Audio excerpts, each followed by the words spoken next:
जन उत्तराखंड बुलेटिन में आप सभी का स्वागत है। खबरों के सिलसिले को आगे बढ़ाएंगे, लेकिन एक नजर हेडलाइंस पर।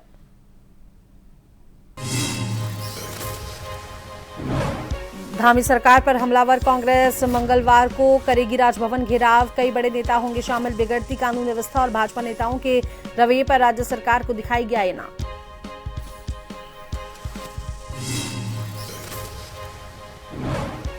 काशीपुर में कपड़ा व्यापारी से 1.65 करोड़ रुपए और 4.25 एकड़ जमीन की ठगी, फर्जी एग्रीमेंट और दस्तावेज से हड़पने का आरोप। आधा दर्जन आरोपियों पर केस, जांच जारी।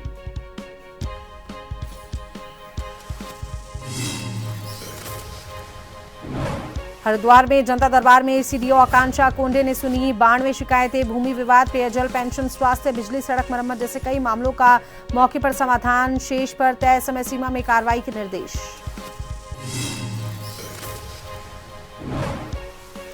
रुड़की के टांडा भनेड़ा गांव में रास्ते के विवाद पर वर्तमान और पूर्व प्रधान समर्थकों में खूनी संघर्ष, कई गंभीर घायल। पुलिस ने तत्काल कार्रवाई कर कुछ लोगों को लिया हिरासत में।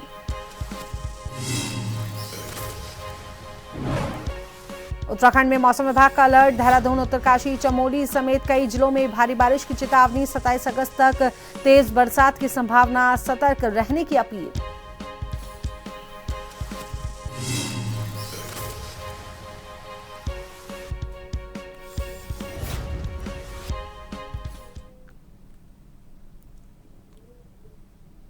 तो चलिए बात कर लेते हैं खबरों पर विस्तार से। तो प्रदेश में कांग्रेस लगातार धामी सरकार के कार्यकाल में कानून व्यवस्था का मुद्दा उठाती नजर आ रही है, लेकिन हाल ही में भाजपा के वरिष्ठ नेताओं के रवैये से कांग्रेस की बात को भी बल मिला है, जिससे अब कांग्रेस धामी सरकार को घेरने के लिए 26 अगस्त को राजभवन घेराव करने जा रही है, जिसमें कांग्रेस के बड़े दिग्गज भी जुटेंगे, जिसको लेकर कांग्रेस राष्ट्रीय प्रवक्ता ने कहा कि हमारा यह घेराव राज्य सरकार की बिगड़ती कानून व्यवस्था पर आईना दिखाएगा।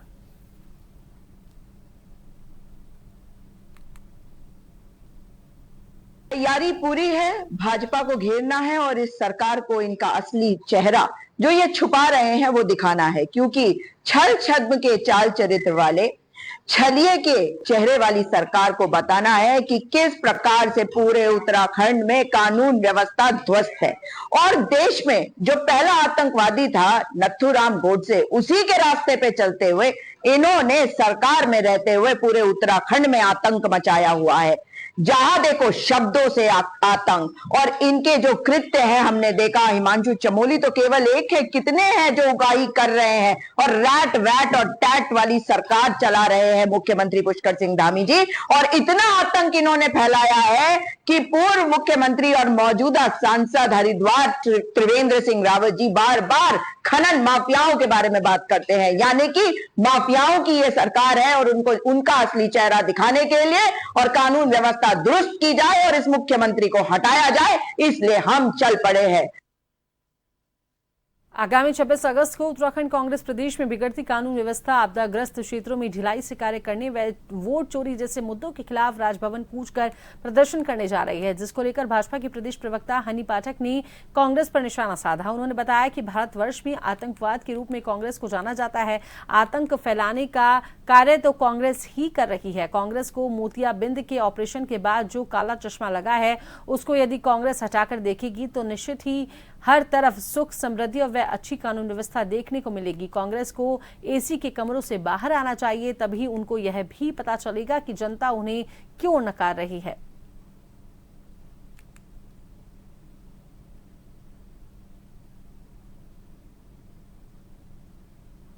आतंकवाद को अमेरिका में टेररिज्म, पाकिस्तान में जिहाद और भारतवर्ष में आतंकवाद के रूप में कांग्रेस को जाना जाता है। तो वो जिस प्रकार से बातें कर रही है, आतंक फैलाने का सर्वप्रथम कार्य तो कांग्रेस ही कर रही है। उनको कानून की अच्छी व्यवस्था नहीं दिखाई दे रही, उनको सब जगह प्रॉब्लम दिखाई दे रही है। तो मैं उनको ये राय दूंगी कि जो मोतियाबिंद का उन्होंने ऑपरेशन कराया था, उसको कराए हुए काफी समय हो चुका है। वो काला चश्मा हटा कर देखे तो आपको हर जगह सुख, समृद्धि, हरियाली और अच्छी कानून व्यवस्था निकलकर देखने को मिलेगी। थोड़ा एसी के रूम से बाहर आए और बाहर आकर थोड़ा जनता के बीच में बैठे, तब उन्हें पता लगेगा जनता उन्हें क्यों नकारती चली आ रही है, क्योंकि वो अपने एसी के बिल से कभी बाहर आ ही नहीं पाते। देहरादून में कांग्रेस नेता हरक सिंह रावत के आरोप पर भाजपा सांसद त्रिवेंद्र सिंह रावत ने प्रतिक्रिया दी। उन्होंने स्वीकार किया कि मुख्यमंत्री रहते पार्टी को चंदा मिला, लेकिन यह पूरी तरह चेक के माध्यम से पारदर्शी प्रक्रिया से लिया गया। हरक सिंह ने आरोप लगाया था कि उनके कार्यकाल में पार्टी के लिए फंड जुटाया गया। त्रिवेंद्र ने कहा कि इसमें कोई अनियमितता नहीं हुई और सभी लेन देन वैधानिक तरीके से किए गए।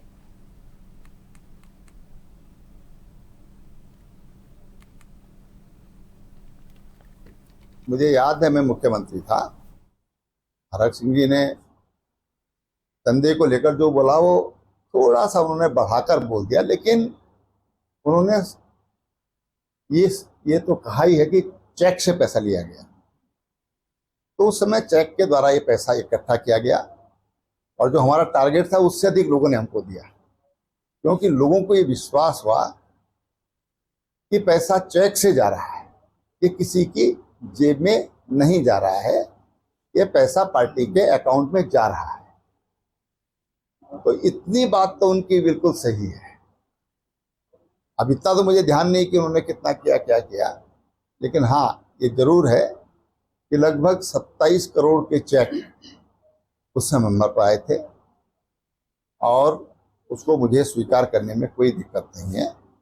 वो सब ऑन रिकॉर्ड है और पार्टी का अपना ऑडिट सिस्टम है, उसमें जो प्रोफेशनल जो चार्टर अकाउंटेंट हैं वो हमारे होते हैं, वो देखते हैं, दिल्ली से भी अपॉइंटेड होते हैं और स्थानीय भी होते हैं।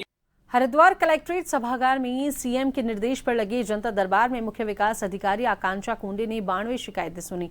भूमि विवाद, पेयजल संकट, पेंशन, स्वास्थ्य, बिजली और सड़क मरम्मत जैसे मुद्दे प्रमुख रहे। कई मामलों का समाधान मौके पर ही किया गया। शेष पर संबंधित अधिकारियों को तय समय सीमा में पारदर्शी कार्रवाई के निर्देश दिए गए। सीडीओ ने कहा कि जनता की समस्याओं का त्वरित और सही समाधान उनकी प्राथमिकता है और जीरो टॉलरेंस नीति पर अमल होगा।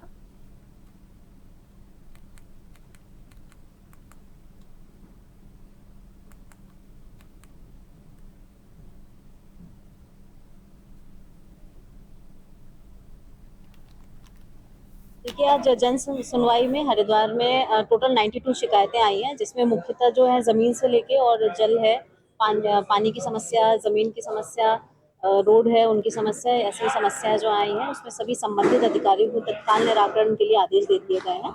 इसके अलावा सभी अधिकारियों को ये भी निर्देश दिया गया समय समय पे जो हमारी सीएम हेल्पलाइन पे जो कंप्लेंट आती है उसमें भी वो पर्सनली सभी शिकायतकर्ताओं से बात करें और उनको निराकरण करें और उसका संतोषजनक जो है उत्तर दें।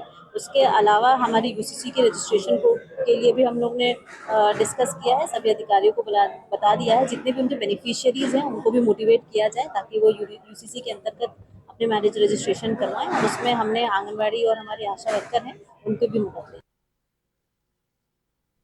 रुड़की से भाजपा विधायक प्रदीप बत्रा ट्रैक्टर पर सवार होकर सोलानी नदी से प्रभावित कान्हापुर गांव पहुंचे, जहां उन्होंने ग्राउंड जीरो पर पहुंचकर सोलानी नदी कटाव से बर्बाद हुई फसलों की स्थिति का जायजा लिया और किसानों की समस्याओं को उन्होंने सुना। विधायक प्रदीप बत्रा के साथ प्रशासनिक अमला भी मौजूद रहा, जिसने मौके पर ही खेतों में हुए नुकसान का जायजा लिया। विधायक प्रदीप बत्रा ने कहा कि जिन किसानों की फसलें सोलानी नदी के जलस्तर के बढ़ने से बर्बाद हुई हैं, उन्हें हर संभव मदद और उचित मुआवजा दिलाया जाएगा।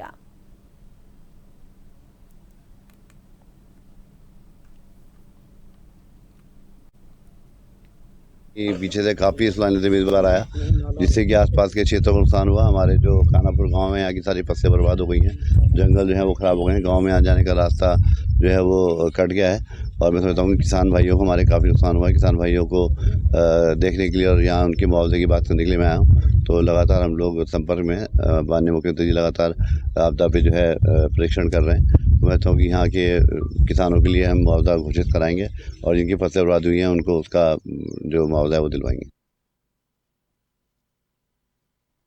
कोतवाली क्षेत्र में 18 अगस्त को हुए आलम हत्याकांड के फरार आरोपियों साजिद खान और गुलनबाज खान की पुलिस से मुठभेड़ हो गई। गिरफ्तारी से बचने के लिए आरोपियों ने पुलिस पर फायरिंग की। जवाबी कार्रवाई में दोनों के पैर में गोली लग गई। आरोपियों के पास से 315 बोर के तमंचे और कारतूस बरामद हुए। घायल आरोपियों को इलाज के लिए चिकित्सा अस्पताल में भर्ती कराया गया। मामले की जांच जारी है और अन्य फरार आरोपियों की तलाश भी की जा रही है।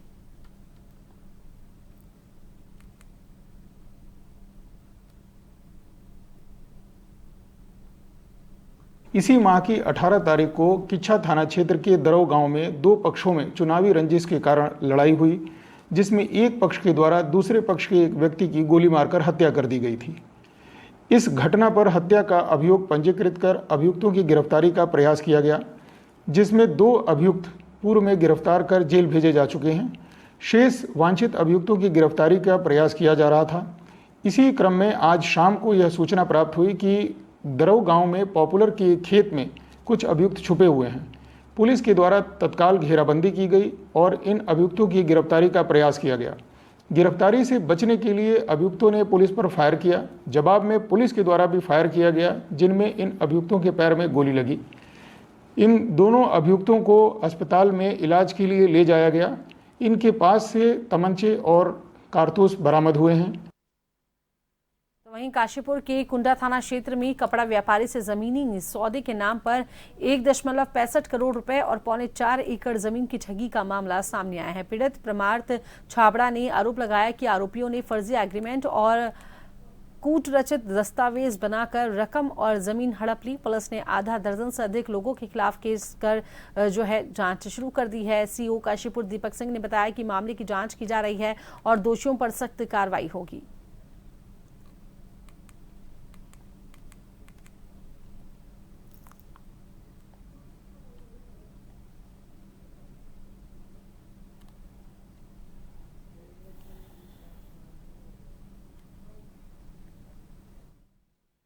देखिए परमार्थ छाबड़ा जी है ना, उनके द्वारा तहरीर दी गई कि एक जमीन को लेकर कुछ व्यक्तियों द्वारा उनके साथ धोखाधड़ी की। उन्होंने जो तहरीर थाने पे दी है उसके जांच कर उसमें मुकदमा पंजीकृत कर लिया गया है। विवेचना में जो भी तथ्य आएंगे उसके हिसाब से कार्रवाई।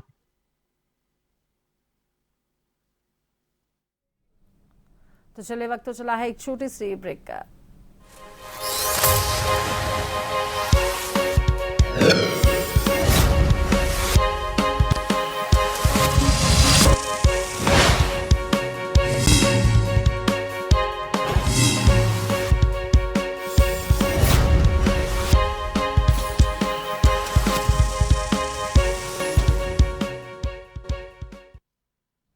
ब्रेक के बाद एक बार फिर से स्वागत है। खबरों के सिलसिले को आगे बढ़ाते हैं तो हल्द्वानी में लगातार बारिश और पेयजल लाइन लीकेज से नैनीताल रोड, रामपुर रोड समेत कई सड़कों की हालत खराब हो गई है। वहीं कुमाऊं कमिश्नर व मुख्यमंत्री के सचिव दीपक रावत ने लोक निर्माण पेयजल विभाग सहित अधिकारियों के साथ निरीक्षण किया। खस्ताहाल सड़कों पर नाराजगी जताते हुए उन्होंने अधिशासी अभियंता को गड्ढों की तत्काल अस्थायी मरम्मत के निर्देश दिए। बरसात खत्म होते ही सभी क्षतिग्रस्त सड़कों की स्थायी मरम्मत कराने के आदेश भी दिए गए।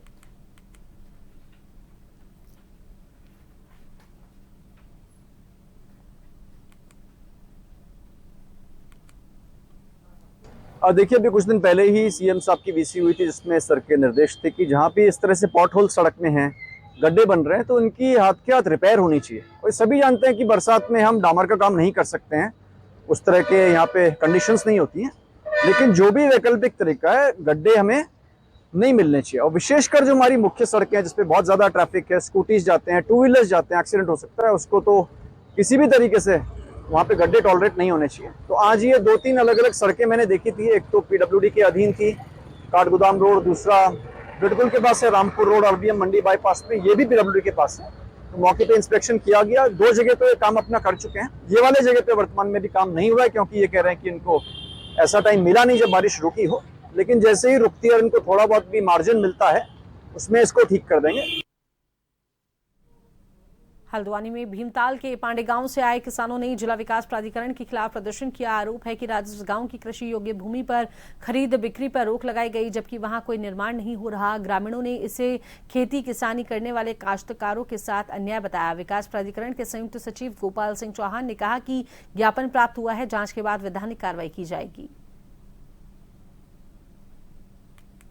मेरी जमीन है वहाँ पे। अभी हमने देखा था कि एक प्राधिकरण का पत्र है कि जिसमें कि हमारी भी जमीन थी, उसमें कुछ वहाँ पे अवैध कॉलोनी का निर्माण हो रहा करके। परंतु तो मेरी जानकारी जहाँ तक है, मैंने नहीं देखा वहाँ पे कि कोई निर्माण कार्य हो रहा होगा, कुछ नहीं हो रहा। हमारी खेती की जमीन थी वो, तो कुछ बंजर पड़ी है कुछ टाइम से। आजकल देख लो जंगली जानवर आते हैं यहाँ पे। नहीं, प्रशासन तो गया अवैध निर्माण में, उन्होंने रोक लगा रखी है। तो अवैध निर्माण कर रहे हैं वहाँ पे क्या? कुछ नहीं, हमारा मतलब ही नहीं हो कुछ। प्रशासन से क्या चाहते हैं?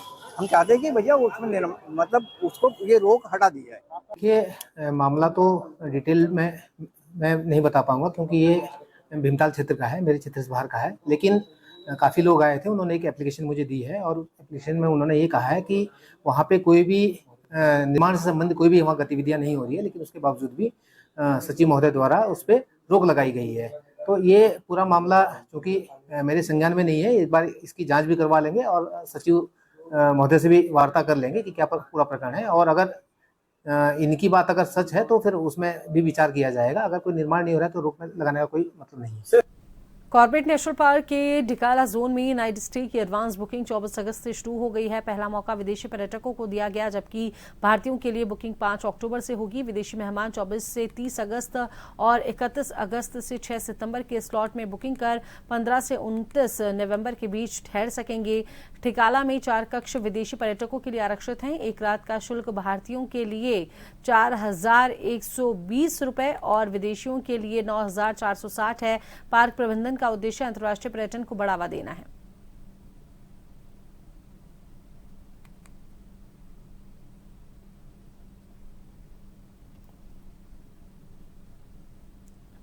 देखिए, कॉर्बेट टाइगर रिजर्व में जो हमारे विदेशी पर्यटक हैं उनको प्रमोट करने के लिए हमने एक पहल की है, जिसके अंतर्गत हमने ढिकाला में 4 रूम जो हटमेंट के हैं वो विदेशियों को एक सुविधा दी है कि वो 90 दिन एडवांस में उसकी बुकिंग कर सकते हैं।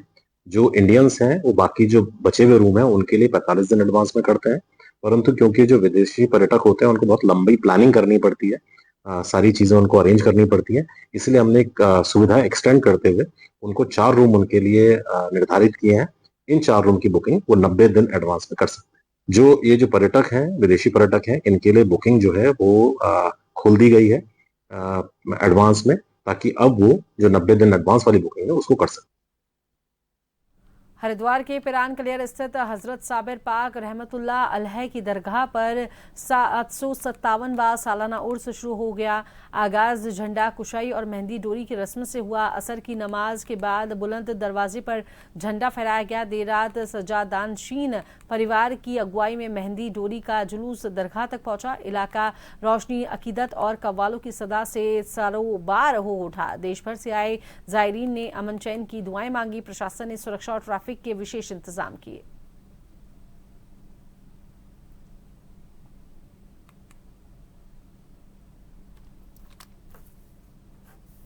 हुजूर अकरम सल्लल्लाहु अलैहि वसल्लम का 1500वां सालाना ईद मिलादुन नबी का इस दफ़ा ये माह मुबारक है, और बिलखुसूस इसी माह मुबारक में हमारे आका मौला हुजूर मखदूम अलाउद्दीन अली अहमद साबिर कली रहमतुल्लाह ताला अलैह का उर्स भी है।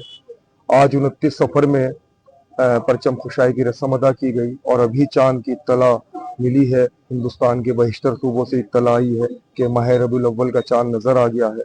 तो आज हुजूर साबिर पाक के उर्स का मुकम्मल तौर पर आगाज हो चुका है। आज पहली रस्म जो उर्स की होती है आगाज के दौरान वो मेहंदी डोरी की रस्म होती है, जो आज रात 10:30 बजे जल्लूस के साथ अपने कदीमी घर जाके हम लोग वहाँ से मेहंदी डोरी लेकर दरबार शरीफ में आएंगे। वहाँ रसूमात के साथ ज़ायरीनों को तकसीम की जाएगी, कुल शरीफ होगा, दुआए खैर होगी। उसके बाद ये सिलसिला मुसलसल जारी रहेगा और इंशाअल्लाह पहली रबीउल अव्वल से 17 रबीउल अव्वल तक हुजूर साबिर पाक का उर्स यहाँ कलिया शरीफ में मनाया जाएगा। राजकीय शिक्षक संघ के आह्वान पर चंपावत जिले में शिक्षकों ने आज चारों ब्लॉकों में खंड शिक्षा अधिकारी कार्यालयों के बाहर धरना प्रदर्शन किया। जिला अध्यक्ष जगदीश सिंह अधिकारी और लोहाघाट ब्लॉक अध्यक्ष गोविंद सिंह मेहता के नेतृत्व में यह प्रदर्शन 3 सूत्रीय मांगों को लेकर किया गया। शिक्षकों की हड़ताल के चलते अधिकांश स्कूलों में ताले लटके दिखाई दिए और छात्र बिना पढ़ाई लौट गए। संघ ने चेतावनी दी है कि 27 अगस्त को जिला मुख्यालय और 2 सितंबर को देहरादून निदेशालय में प्रदर्शन किया जाएगा। जब तक मांगे नहीं मानी जाती हड़ताल जारी रहेगी। इससे जिले की शिक्षा व्यवस्था बुरी तरह से प्रभावित हो रही है। विगत 2 साल से राजकीय शिक्षक संघ के बैनर तले सरकार के खिलाफ प्रधानाचार्य सीधी भर्ती निरस्त करने और सभी पदों पर पदोन्नतियां बहाल करने के लिए हम विगत 2 साल से कार्यरत आंदोलनरत हैं, जिसमें हमने लगभग 3 बार देहरादून में धरना प्रदर्शन दे चुके हैं और एक बार गत वर्ष सितंबर माह में हम लोग क्रमिक अनशन, उसके बाद आमरण अनशन तक अपनी वार्ता को लेके गए थे। संगठन सरकार द्वारा बार बार हमको गुमराह किया जा रहा है। पिछली बार जब क्रमिक अनशन में हमारे साथी बैठे थे तो उस समय ये कहा गया था कि आपकी मांगें तुरंत मान ली जाएंगी और उनका आमरण अनशन तुड़वाया गया था। लेकिन सरकार द्वारा 1 साल बीत जाने के बाद अब भी उस पर कोई कार्रवाई नहीं हो रही है, क्योंकि हमारे यहाँ सबसे बड़ा मुद्दा है पदोन्नति का। LT से प्रवक्ता पद पर और प्रवक्ता और LT से प्रधानाध्यापक प्रधानाचार्य पद पर, जो लगभग विगत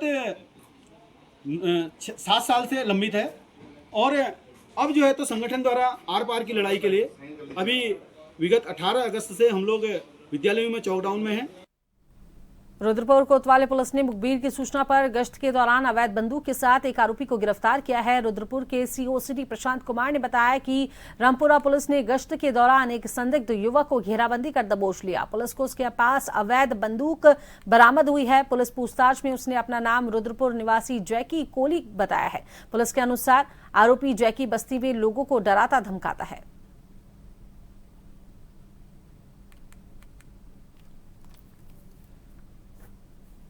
पूरे जनपद स्तर में सघन चेकिंग अभियान चलाया जा रहा है, जिसमें अवैध असला, अवैध शस्त्र जो लोग रख रहे हैं उनके खिलाफ कार्रवाई की जा रही है, उनको चिन्हित किया जा रहा है, उनको पकड़ा जा रहा है। इसी क्रम में कल रामपुरा क्षेत्र में कोतवाली क्षेत्रांतर्गत एरिया में एक युवक जिसका नाम है जैकी कोहली, 19 वर्ष, ये रामपुरा का रहने वाला है। इसके पास से एक फोनिया असला बरामद किया गया था, जिस पर आवश्यक कार्रवाई करते हुए 3/25 में मुकदमा लिखा है और अग्रिम कार्रवाई जारी है। तो वहीं जल संसाधन द्वारा लोहाघाट नगर से करीब 2 किलोमीटर दूर चांदमारी में कार्यालय खोले जाने से नगरवासियों को भारी दिक्कतों का सामना करना पड़ रहा है। बिल जमा करने के लिए बुजुर्ग और महिलाओं को दूर जाना पड़ता है। नगरवासी लंबे समय से कार्यालय नगर में संचालित करने की मांग कर रहे हैं। सोमवार को लोहाघाट विकास संघर्ष समिति ने अध्यक्ष विपिन गोरखा के नेतृत्व में जल संसाधन कार्यालय को ज्ञापन सौंपा और चेतावनी दी कि मांग न माने जाने पर आंदोलन किया जाएगा। समिति ने कहा कि जिम्मेदारी पूरी तरह जल संसाधन की होगी। जनता ने भी समिति की मांग को उचित ठहराया है।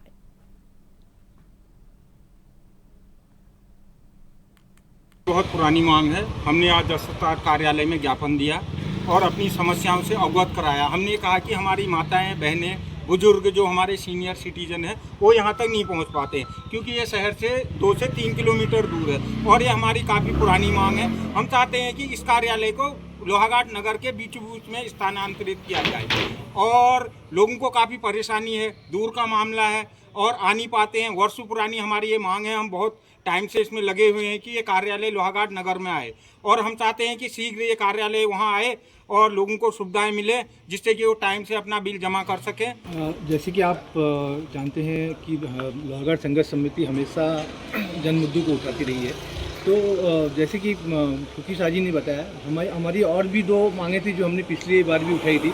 हमने बोला था कि हमें लगातार पानी मिलना चाहिए, नगर की जनता को लगातार पानी मिलना चाहिए और अधिकारियों ने हमें आश्वस्त किया था कि हर तीसरे दिन लगभग पानी आएगा लोहाघाट में।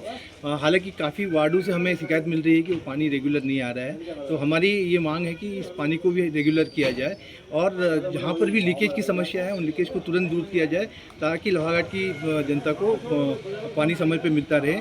और जैसे कि ये बिल भरने की समस्या है, लोहाघाट से इतनी दूर ऑफिस है, तो ये तो मतलब एकदम अधिकारियों को समझना चाहिए कि जब आधी से ज़्यादा जनता लोहाघाट में रहती है तो फिर ऑफिस को इतनी दूर खुलने का कोई मतलब नहीं है और इसको जल्दी से जल्द लोहाघाट की बीचों बीच शिफ्ट किया जाए। रामनगर विकासखंड के ग्राम पीरू मदारा के भवानीपुर क्षेत्र में लक्ष्मी रावत को आज दोपहर पंखे का तार प्लग में लगाते समय करंट लग गया। परिजन तुरंत महिला को रामनगर के सरकारी अस्पताल ले गए, जहां डॉक्टरों ने उसे मृत घोषित कर दिया। घटना के बाद परिवार में शोक व्याप्त है और पुलिस जांच कर रही है।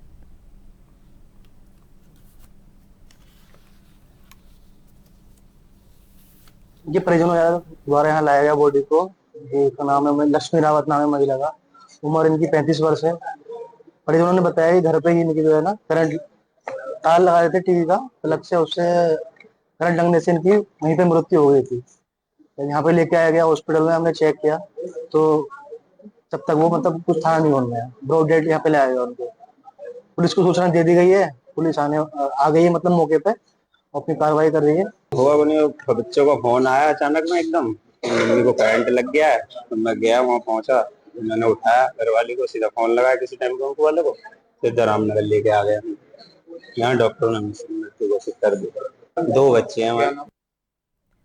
जन उत्तराखंड बुलेटिन में फिलहाल के लिए इतना ही। बने रहिए जन टीवी के साथ। नमस्कार।